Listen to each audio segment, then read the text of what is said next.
So, when uninterrupted free time became uninterrupted boredom, I started my projects.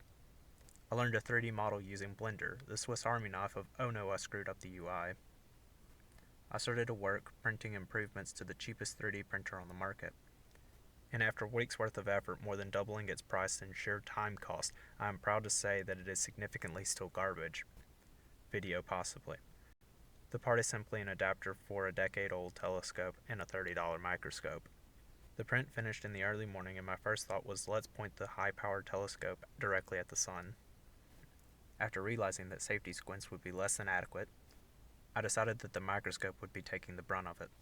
The solar filter might have had something to do with the lack of burning plastic smell. Of course, the allure of the telescope viewfinder was ever present, but I found that the sun was easily locatable. I typically wait 12 hours when having trouble locating it. The image also projects onto the dust on the lens of the viewfinder. If you look at the top left quadrant of the sun, two large sunspots are visible, with the largest sunspot having two smaller ones. A third medium-sized sunspot is also visible to the right and above the others.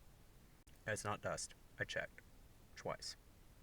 I was able to capture such a clear and stable video that I felt the need to turn it into a slideshow.